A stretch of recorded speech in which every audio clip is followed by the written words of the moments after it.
you were very disappointed with what you saw. I can only imagine some of the things that are in there. So share with us what you saw and your thoughts about how Cleopatra was depicted in this Netflix series. Well, let me say this, brother, almost that it was worse than I anticipated.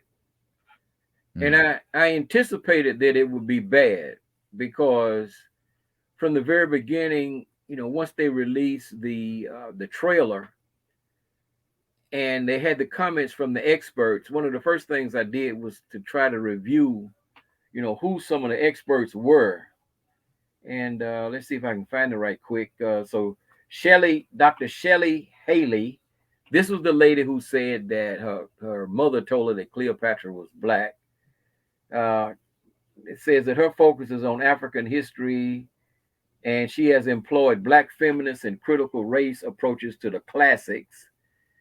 They threw an Egyptian in. He's a Islam Issa is an English literature academic. Wrote a book on Alexandria, which hasn't been published yet.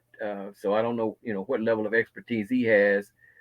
You have a PhD candidate by the name of Deborah Hurd, who was supposedly getting a PhD in Nubian history, and then you have a white woman, Dr. Sally Ann Ashton, who studied Egyptian history, but her primary career was teaching Black history to inmates in prison. Uh, she also has a master's of philosophy and criminality research.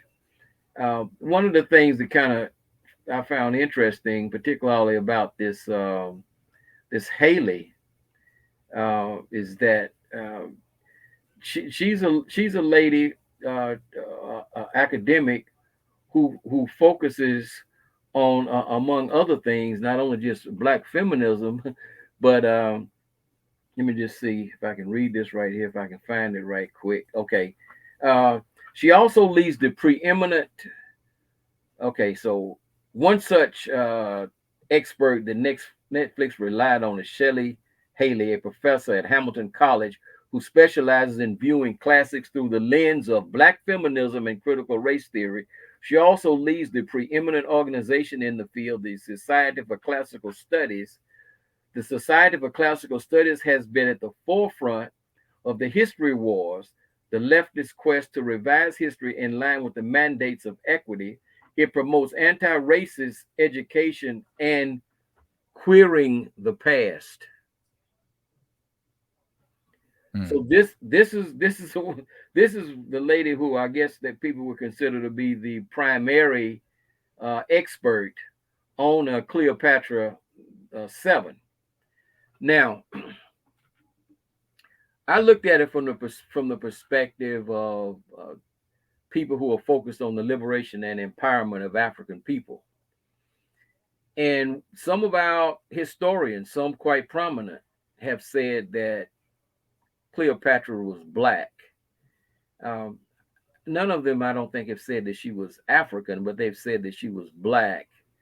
I don't know what prompted some of these historians to say this, and I don't really know why any person of African descent would want to claim a political prostitute and a murderous tyrant that Cleopatra the Seventh was. mm. Being born in Africa did not make Cleopatra Seven any more African than it makes Elon Musk, who was born in South Africa, an African. Whatever her melanin content may have been or may not have been, Cleopatra Seven's only relationship to African history is that of a colonizer, no different from Victoria or Elizabeth II. Now, I'm not going to have time to go into all of this. People will have to do some of the research on their own.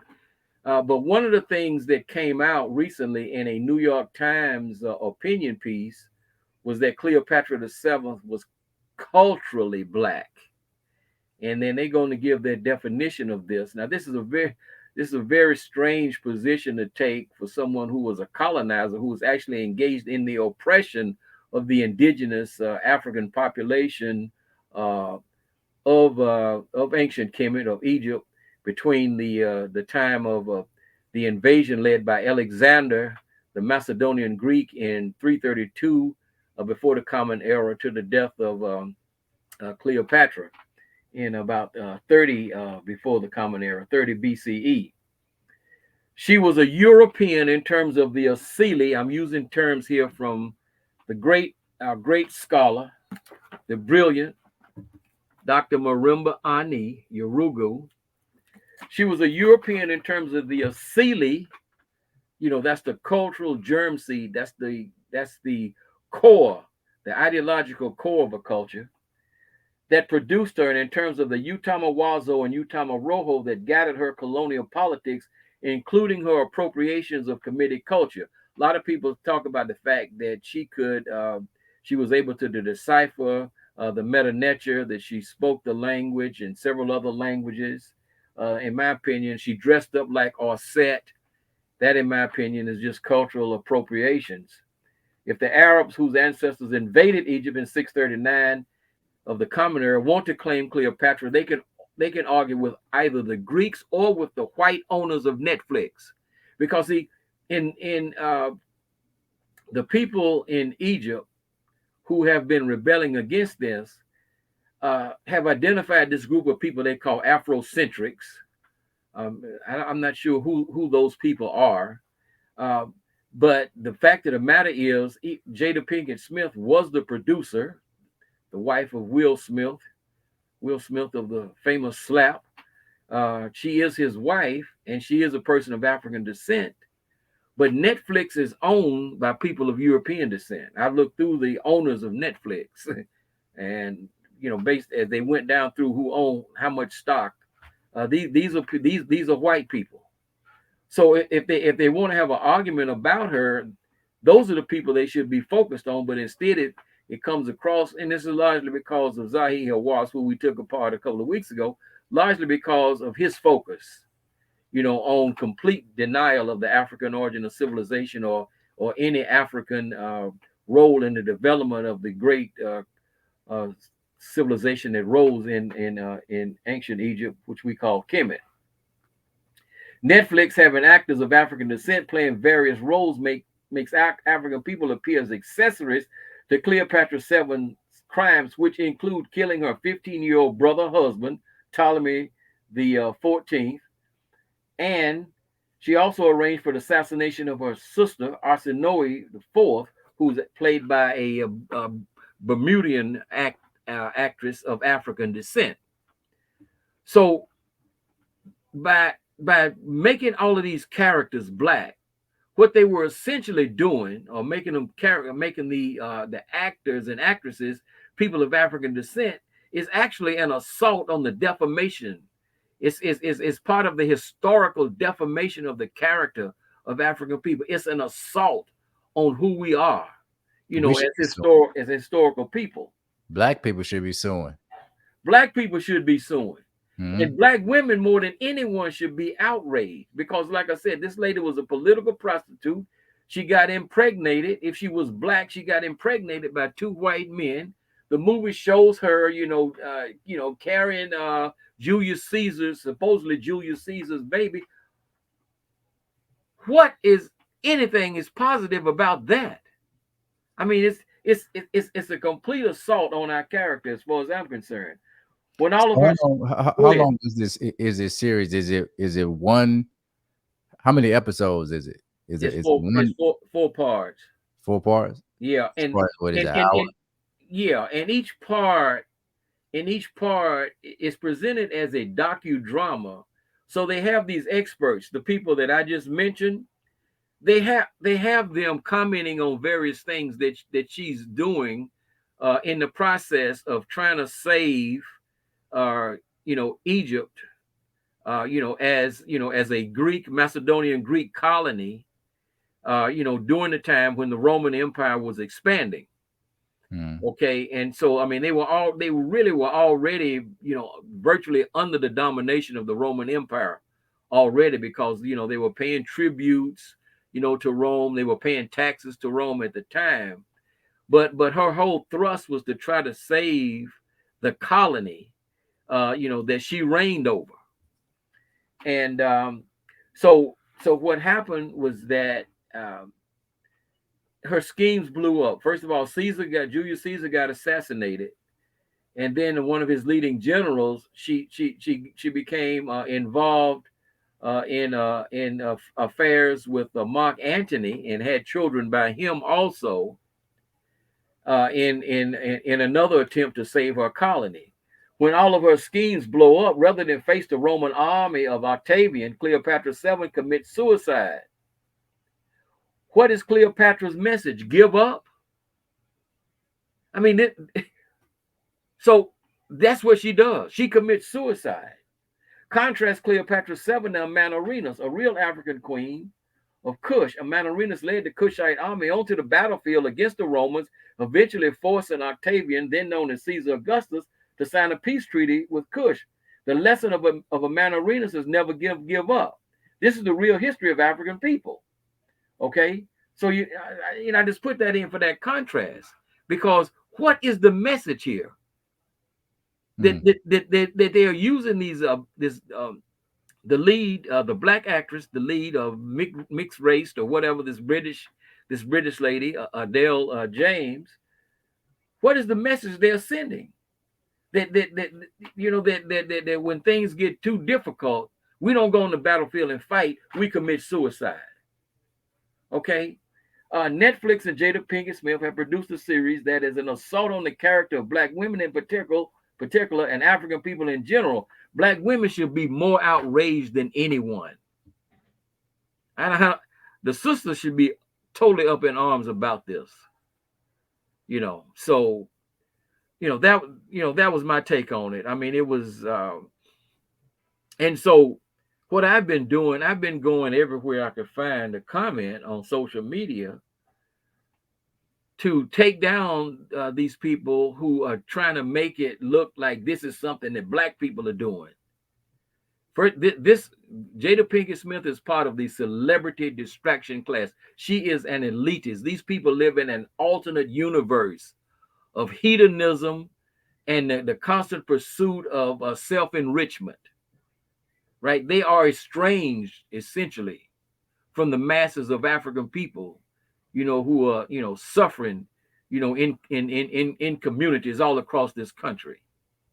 And so she's not representative of us, and so, but that's been the projection. And so my fight has been against that, saying no.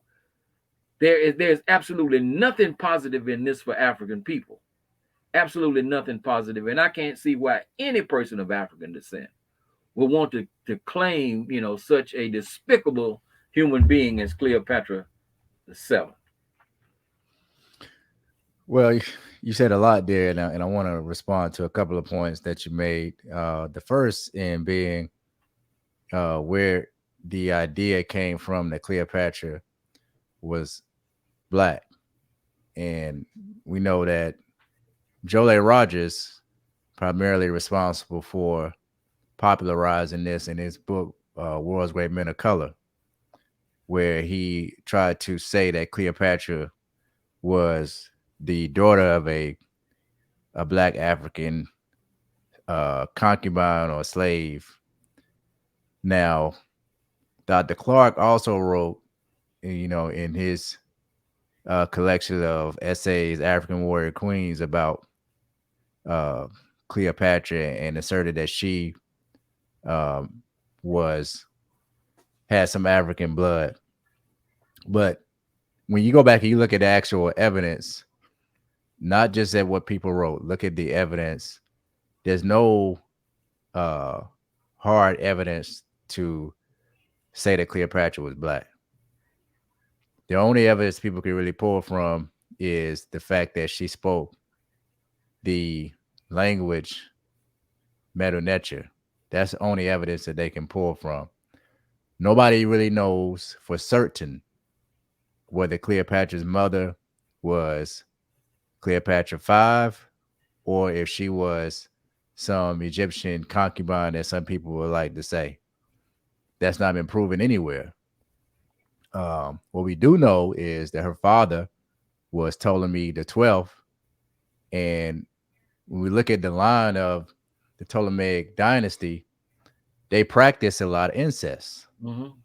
So you had brothers and sisters who were sleeping together and producing children. and this is how they maintain their family line. And we know that they came in after Alexander came in and conquered Egypt, Mhm. 332 BCE. Now, for the people that want to go back and say that, well, the Greeks were black, these statues were fake, I'll point to this. When the Greeks came in, Ptolemy Soter the first, one of the things that he did was he created a god in Africa that represented an image of the likeliness of his people. Anybody can go look this up. Their statues, their reliefs, even all the way down. I've been to Sudan. In Meadoway, there is a relief that shows a depiction of this god, Serapis. Mm. Now, this is before Cleopatra, long before Cleopatra. Mhm. You're talking about 330, around 330 BCE. You have a Greek creating a statue where he took the concept of Asar, or the Greeks called Osiris, and the Apis bull, merged them together to create this Greek god, or this god Serapis, with Egyptian regalia. Mm. And if you go look at a picture of Serapis, people can clearly see there's no doubt what ethnic group that person comes from. Mhm. So why would a group of black Greeks be creating a white god in an African country? It makes no sense. So the straws that people are using to try to grasp to say that Cleopatra had some African blood, it's more evidence to show Cleopatra had Syrian blood mixed with Greek ancestry than it is African ancestry. Mhm. Now, is it impossible for her to have had some African ancestry? No. But is it strong evidence to prove that she had African ancestry? No. So we shouldn't be trying to even have a debate from your perspective, like you said, to claim someone who was not doing anything positive for African people. We're talking about a time period where African people were pretty much colonized in their own land. Mhm. Egypt was a colony of the Greek Empire, and it was transitioning into becoming a colony of the Roman Empire. Mhm. And the only thing that Cleopatra was trying to do was she was trying to stave off the Romans from being able to take over Egypt as their territory, because she was holding on to it because her family was the first uh, white rulers who successfully came in and took the throne. Mhm. And Now, the other thing she knew, brother Amos, I'll let you go and continue because you're dropping some heavy history on us. Uh, is that she knew that she was hated by a lot of people in the Roman power structure, and Octavian was not hearing none of this stuff that the charms that she had laid on Julius Caesar and Mark Antony. Octavian was hearing none of that, right? So she knew the game was up in terms of this, all of the schemes, that she had used in the past, and so that's basically why she tried convinced the Mark Antony to raise an army to try to fight off Octavian, and he suffered when Mark Antony suffered a crushing defeat, then she committed suicide herself, but yeah, but see, I want our people to get beyond just melanin, which is critical. As Dr. Richard King, has pointed out, Dr. Francis Cress Welsing. But we've had a lot of race traders We've had Joseph Mobutu, Moise Chambé, William O'Neill. We have Clarence Thomas. So we have to get beyond that. The critical point is, and I've heard people make this argument. Well, the Greeks, and you can speak to this history better than I can. The Greeks welcomed in Alexander because the Persians, under Cambyses I and Cambyses II and the others had been so brutal, and they welcomed in. Well, Frantz Fanon tells us a lot about people who have been under colonial domination. You know, uh, uh, having certain affinities, for their rulers and adopting, some of their language and their customs. I mean, we see. Look at us right here in the United States right now. But the fact of the matter is this. This is what I don't understand about these people who talk about she's black. What was she doing to help liberate African people? To me, that's like saying, well, Thomas Jefferson wasn't as harsh as George Washington. They were both enslavers. So go ahead and finish. I just wanted to throw that in because this is important for our people to understand. No, you make valid points. And when we look at the language argument of her knowing Medu Neter, well, if they're depicting in this docuseries Arsinoe also being of African descent, and this is Cleopatra's sister, Arsinoe was born before Cleopatra. Is Mm-hmm. that right? That's correct. So if she had the same Egyptian mother, let's say that Cleopatra had, why is it that Cleopatra is the first to learn Medu Neter? They may have had different mothers. I'm not quite sure. But what the documentary shows You said Cleopatra. according to the documentary showing her as black, they would have to say that if her father was white, that she would have had to have been with an Egyptian woman. Right. So the argument people try to use for Cleopatra being born of an Egyptian woman is the fact that she could speak or read and write Medu Neter. That's right. Yeah, they show her in the library constantly studying. For example, in the library at Alexandria, where Aristotle came in and copied all those books and put his name on them. Right. So her knowing a language doesn't denote the fact that she was raised by an Egyptian woman and learned the language as a child. She could have learned it as an adult or she could have learned it as a student. Now, one of the things that we do know is during this time period of the Ptolemaic dynasties, or dynasty, I should say, many of the Shanus that were used, which is Shanu denotes the royal name of the king. Many of the Shanus for the Ptolemies were left blank because the Kemetic priests did not respect them as being indigenous rulers on the throne. Mm-hmm. So as time progressed, many of the Kemetic priests were killed or they were forced to transfer knowledge to Europeans, Mm-hmm. being the Greeks. Right. So it's not hard to see that the knowledge that Cleopatra may have gained may have come from someone forcing her to be taught by a Kemetic priest during the time where they were being colonized and exploited. Yeah, the interesting thing. Let me say this before you go on. I just want to buttress what you just said. In the documentary, all of her advisors are people of African descent. All of her advisors, all of her maids, her the key people around her were people of African descent. So what I could see happening is that she's in the library. She wants to be able to read this because she's thinks that this will help her, make her a more effective colonizer.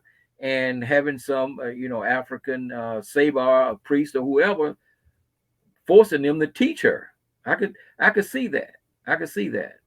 Or maybe she believed that she would get more respect than her ancestors did, who previously were on the throne, who did not get the respect of being a ruler. That's a good. And she That's was the queen of Egypt. yeah. Okay. That's That's definitely part of the thought process, I believe. But uh, all in all, there's a stronger argument of Cleopatra being born out of incest than being a black woman. Well, that's the history of the Ptolemies, is as you well know. I mean, there's absolutely there's no doubt about that. As a matter of fact, Cleopatra herself was married to two of her younger brothers. Mm-hmm. She was married to Ptolemy 13th. He rebelled against Caesar and was killed, right? But there's some suggestions that Caesar, killed him because Cleopatra wanted to be to have control of the throne, and uh, Ptolemy 14th, Ptolemy 13th was she saw him as more of a threat than her younger brother Ptolemy 14th, who after Ptolemy 13th was killed, she had this fake wedding with Julius Caesar. According to some historians, Julius Caesar was already married to a Roman woman, and they may be able to have several concubines, but they could only have one wife. So the marriage was never recognized in Rome, which is another reason why they hated her. But she had to ceremoniously marry her younger brother, Ptolemy the 14th. Okay, at the same, so she was married to Ptolemy the first she was married to her younger brother Ptolemy 13th, then she was married to her brother Ptolemy 14th, while being married to Julius Caesar, and then I don't know, I think she may have had another fake marriage with Mark Antony, as she was having children for him also. So why do we want to claim somebody like that? To me, it would be no different than somebody said, well, George, James, Joel Rogers has talked about, five black presidents. I mean, do you Mm-hmm. want to you want to claim these people Right, for what? right, right. And as much as we, honor and revere the ancestor Jolie Rogers and all of our great scholars, it doesn't mean that we have to agree with everything that they wrote or that they stated. And I actually have that book too on the five black presidents. And yeah, I mean, I know people want to use the one drop rule to try to claim everything as being African, but in reality, no, these people are not African. And if Jada Pinkett Smith really wanted to produce uh, a stronger series dealing with now Valley Queens, she probably should have started with a Ben Arenas. I felt like that would have been something that not only would be undisputable, but it would open people's eyes to another part of African history that's not as well known. Because it was a Arenas who lost an eye in battle, continued to fight, and eventually made the Romans submit to sign a treaty, a peace treaty, because they could not conquer down into middle way down into the Sudan. Exactly, And she exactly, actually, if you go to Meadoway today, at a temple that was erected for her, below the steps that you walk into the temple, she actually had the head of the statue of Augustus cut buried. off and put beneath those steps to Right, symbolize the Africans stepping on the heads of the Europeans every time they walked into that temple. absolutely. People want to talk about African spirituality. That's some African spirituality for you right there.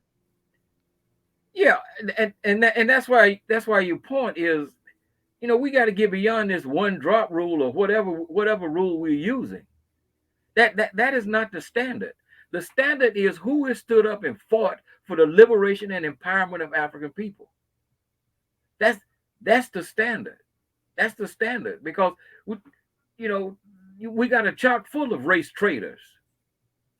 Okay, if that's the rule, I mean, shoot, who has more melanin than Clarence Thomas? Well, what kind of mind does he have? Mm-hmm. Okay, so it's got to be more.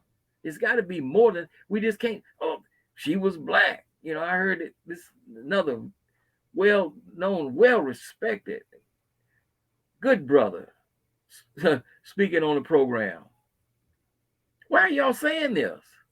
This is the question I want to ask. Why are you all saying this? For what purpose? Okay. So, I mean, we understand Pinkett Smith, Netflix, and all of these so called experts she has. We know they have an agenda. This lady talking about her focus is on queering of the past. Lord knows, there's no telling what, if she continues to use her as a consultant, there's no telling what they might produce. Mm-hmm. You know. So yeah, I just wanted to bring that. I mean, I'm not gonna say this is our final thoughts on this because, like I said, they just last week there was an article in the New York Times, an opinion piece in the New York Times, that was waging the argument that Cleopatra the seventh, and I always, since there were seven Cleopatras, I always say Cleopatra seven. Uh, so I want people to understand clearly who we're talking about. Um, in terms of uh, this person, in history. Um, so I mean, that's to me, that has to be the standard. What has the person done to help liberate and empower African people? Definitely. Well, brothers and sisters, this has been another edition of the African Liberation Media Show. If you like what you heard, please subscribe for more content. Always give us a thumbs up to help us in the algorithm and share this video with your friends. Also, leave your comments down in the comment section. We love to see what you hear. We love to hear what you think about the show. Until next time, Abiba Fahodie. Bibi Fahodie.